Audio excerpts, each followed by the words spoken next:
The legal effect of a marriage contract, called its hukum, comes into effect in different ways depending on whether the marriage contract is valid, void, or irregular. A contract that is void will have no legal effect, except that the fixed penalty of had prescribed in the Quran and the Sunnah will be invoked for unlawful sexual intercourse, or zina, if the parties to the void contract proceed with cohabitation. Cohabitation in this case will amount to confession of having committed the offense of zina. Any children born out of such a union will be deemed illegitimate. An example of a contract that is absolutely void is where a man contracts marriage with a woman who is in the prohibited degree for him, like his sister, for example. A man and a woman may marry each other without knowledge that they are actually brother and sister through radah or suckling, as they have fed at the same breast. Strict legal analysis may be inclined to treat this contract too as one of shubhah. As stated, a void contract is one in which the contract does not come into existence at all. When there is no contract, the agreement concluded should have no legal effects at all. Certain void contracts are considered irregular or fasid on account of shubhah or doubt about there being a semblance of a contract. Here, the Sharia will give consideration to the possibility that the parties were under the impression that the contract was perhaps legal and, therefore, they went ahead with it. This consideration works against the presumption that ignorance of law is no excuse even in a layman. An irregular or fasid marriage contract has no legal effects prior to consummation of marriage, except the waiving of the had penalty. An irregular contract is not a contract at all, therefore, it has no legal effects prior to consummation. But after consummation, such an irregular contract does have certain legal effects. In such irregular contracts, paternity is established for any children born as a result of such contract. Waiting period is also prescribed on account of consummation in reality and not due to the contract itself.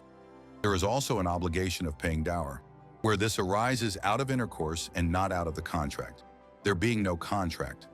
The major legal effect of an irregular contract is that the had penalty for unlawful sexual intercourse, or zina, is not awarded. This, however, does not mean that a discretionary penalty of ta'zir cannot be awarded.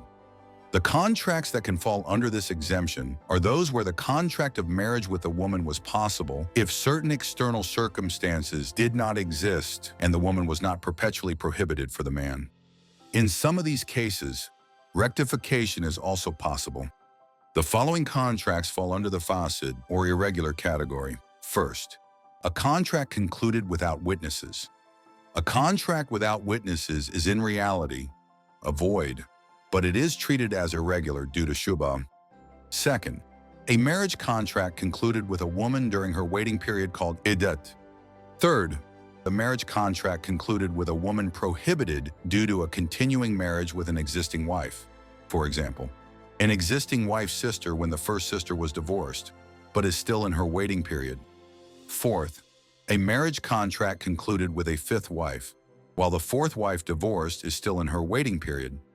Fifth, a marriage contract concluded with a non-Muslim woman who is not a kitabiyah or one from the people of the book. Sixth, a marriage contract concluded by a Muslim woman with a non-Muslim man. In this case, separation will be effected immediately and the non-Muslim male will be subjected to ta'zir or discretionary punishment.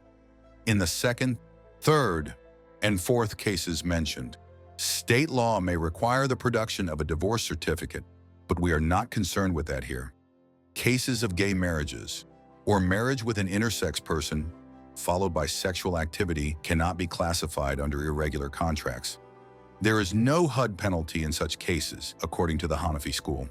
However, ta'zir or discretionary penalty may be awarded by the state.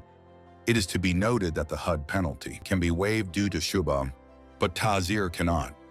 Where a person stipulates in a contract that he will divorce the woman so that she can marry her first husband, it is the view of some jurists that the contract is valid, but the stipulation is void. This is the contract of halala, as is well known.